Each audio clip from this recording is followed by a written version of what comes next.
या देवी सर्वभूतेषु शक्तिरूपेण संस्थिता नमस्तस्यै नमस्तस्यै नमस्तस्यै नमो नमः।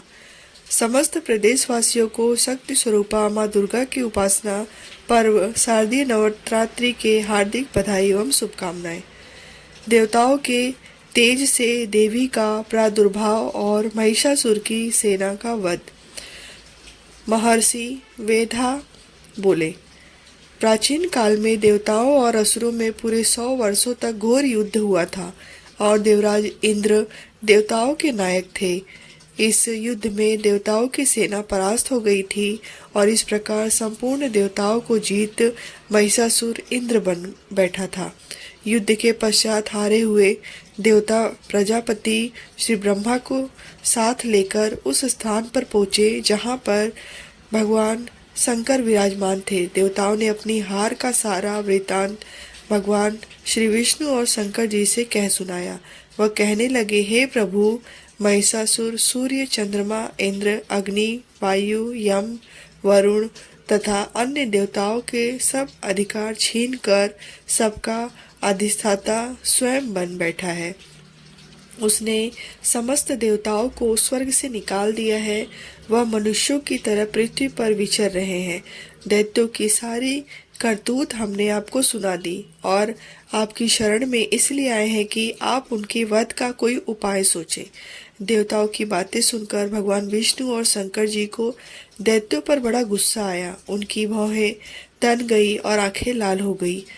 गुस्से में भरे हुए भगवान विष्णु के मुख से बड़ा भारी तेज निकला और उसी प्रकार का तेज भगवान शंकर, ब्रह्मा और इंद्र आदि दूसरे देवताओं के मुख से प्रकट हुआ।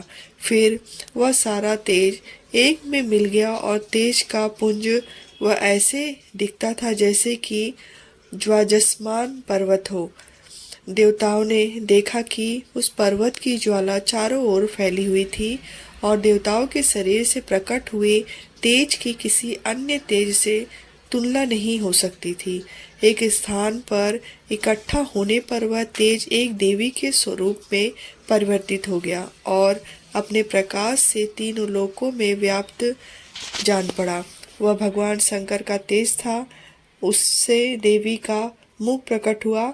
यमराज के तेज से उसके सिर के बाल बने। भगवान विष्णु के तेज से उसकी भुजाएं बनी।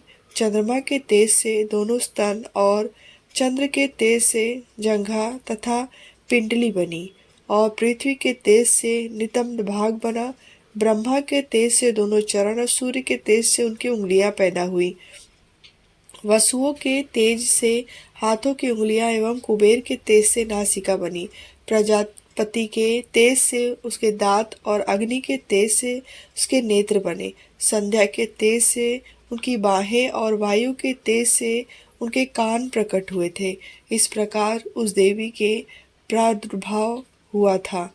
महिषासुर से पराजित देवता उस देवी को देखकर अत्यंत प्रसन्न हुए।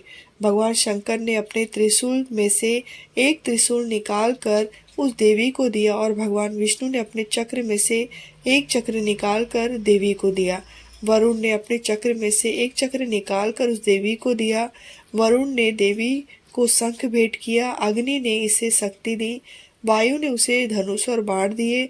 सहस्त्र नेत्रों वाले श्री देवराज इंद्र ने उसे अपने वज्र से उत्पन्न करके वज्र दिया और ऐरावत हाथी का एक घंटा उतार कर देवी को भेंट किया। यमराज ने उसे काल दंड में से एक दंड दिया और वरुण ने उसे पास दिया। प्रजापति ने उस देवी को स्फटिक की माला भी दी और ब्रह्मा जी ने उसे कमंडलू दिया। सूर्य ने देवी के समस्त रोमों में अपनी किरणों का तेज भर दिया। काल ने उसे चमकती हुई ढाल और तलवार दी और उज्जवल हार और दिव्य वस्त्र उसे भेंट किए और इनके साथ ही उसने दिव्य चूड़ामणि दी। 2 कुंडल, कंकड़, उज्जवल अर्धचंद्र, बाहों के लिए बाजूबंद, चरणों के लिए नुपुर, गले के लिए सुंदर हंसली और अंगुलियों के लिए रत्नों की बनी हुई अंगूठियां उसे दी।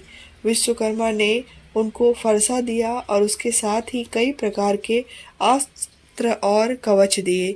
इसके अतिरिक्त उसने कभी न कुम्हालाने वाले सुंदर कमलों की मालाएं भेंट की। समुद्र ने सुंदर कमल का फूल भेंट किया। हिमालय ने सवारी के लिए सिंह और तरह तरह के रत्न देवी को भेंट किए। यक्षराज कुबेर ने मधु से भरा हुआ पात्र और शेषनाग ने उन्हें बहुमूल्य मणियों से विभूषित नागभार भेंट किया। इसी तरह दूसरे देवताओं ने भी उसे आभूषण और अस्त्र देकर उसका सम्मान किया। इसके पश्चात देवी ने उच्च स्वर में गर्जना की।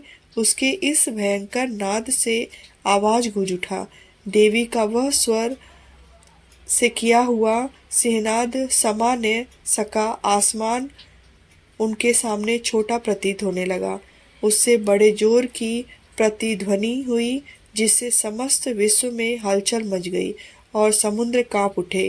पृथ्वी डोलने लगी और सबके सब पर्वत हिलने लगे। देवताओं ने उस समय प्रसन्न हो सिंह वाहिनी जगत्यामिनी देवी से कहा, देवी तुम्हारी जय हो। इसके बाद महर्षियों ने भक्ति भाव से विनम्र होकर उनकी स्तुति की। संपूर्ण त्रिलोकी को शोकमग्न देखकर दैत्यगण अपनी सेनाओं को साथ लेकर और हथियार आदि सजाकर उठ खड़े हुए। महिषासुर के क्रोध की कोई सीमा नहीं थी। उसने क्रोध में भरकर कहा, यह सब क्या उत्पात है। फिर वह अपनी सेना के साथ उस ओर दौड़ा जिस ओर से भयंकर नाद का शब्द सुनाई दिया था, और आगे पहुंचकर उसने देवी को देखा, जो कि अपनी प्रभा से तीनों लोकों को प्रकाशित कर रही थी। उनके चरणों के भार से पृथ्वी दबी सी जा रही थी।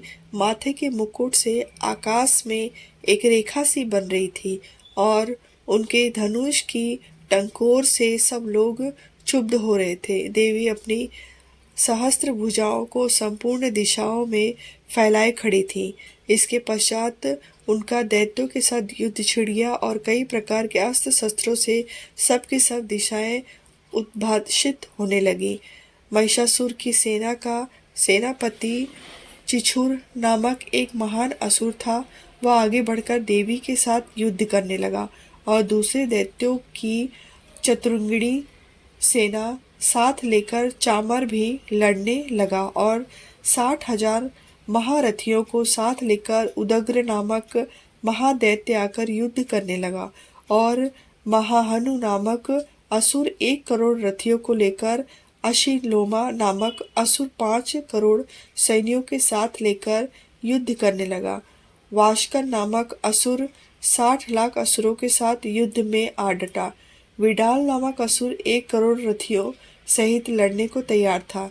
इन सबके अतिरिक्त और भी हजारों असुर हाथी और घोड़े के साथ लेकर लड़ने लगे और इन सब से पश्चात महिषासुर करोड़ों रथों, हाथियों और घोड़ों सहित वहां आकर देवी के साथ लड़ने लगा।